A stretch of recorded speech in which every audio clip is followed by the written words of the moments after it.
induction into the Hall of Fame. And what a wonderful coincidence that Raymond Lincolnheimer, Bob's favorite music teacher, is inducted at the same time.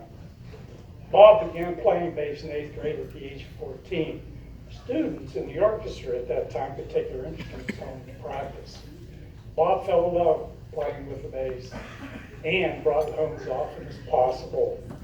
When he first practiced at home, the bass notes all sounded the same to me. They were low thumping sounds that didn't make much sense. However, only 1 year later, he was practicing and he played Flight of the Bumblebee without music. I was stunned. Bob turned down the scholarship to Pitt to find work to help support the family after her father passed away in his junior year. An uncle in Detroit got him work in construction, and during the evenings he played in a couple of very good bands. He was nicknamed Babbitt, by the way, by one of his band members, and the nickname stuck, so he decided to keep it for his music career. In addition to his band playing, Bob found steady work doing recordings with various artists in every recording studio in Detroit, except Motown. When Motown bought a studio where Bob was under contract, he became a Motown employee. His first job was in Stevie Wonder's touring band. Bob liked to tell the story of Stevie asking him to teach him to drive. The road trips. Didn't quite work out, fortunately. Stevie invited Bob to play on one of his biggest hits, signed, sealed, delivered, I'm yours. After hearing Bob on many songs over the years, his playing style was very familiar to me. It was distinctive, so melodic and pure. I felt it was him playing on some of the new songs I would hear on the radio. Then it would turn out that it was him. It helped, of course, that he played like over 200 top 40 songs. Relative to Bob's style, an article in the 2002 issue of Bass Player magazine was about bass lines that were active in the 60s and 70s. A letter to the editor objected to the article for plotting a simple style of bass playing. The writer said that all the great music of the 60s and 70s benefited by the personality of the bass lines. His letter read, huge case in point. Bob Babbitt's beautifully melodic lines made Robert Palmer's original version of Every Kind of People great, while a later remix for the sparse bass line lost all of the original's charm, energy, and soul.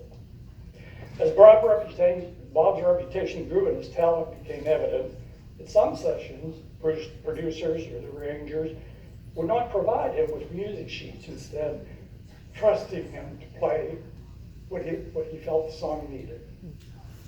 A few examples are Gladys Knight and the Pips' Midnight Train to Georgia, Marvin Gaye's Mercy, Mercy Me, and Inner City Blues, and his unrehearsed 90-second solo on a song called Scorpio by the Detroit Guitar Band.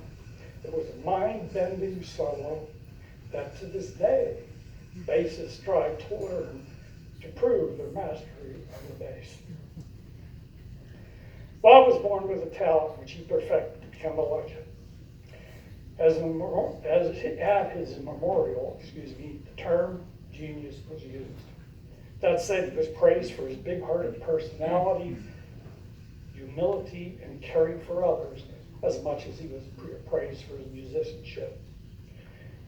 I'll close with a couple comments made about Bob and the music industry.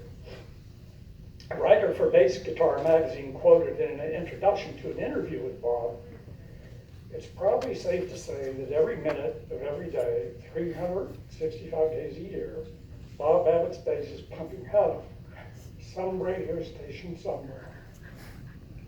The headline for Bob's page on the Pittsburgh Music History website, yes, there is Pittsburgh, there is such a website, reads, "One of the most versatile and most recorded bassists in music history." 5 years after his passing in 2012, Bob continues to win awards. The induction tonight, of course. In 2014, induction into the Rhythm and Blues Hall of Fame. And last year, as is noted in the program, Bass Player magazine published a special issue that declared him one of the 100 greatest bass players of all time. His family is blessed and proud that his legend and his music live on. Thank you.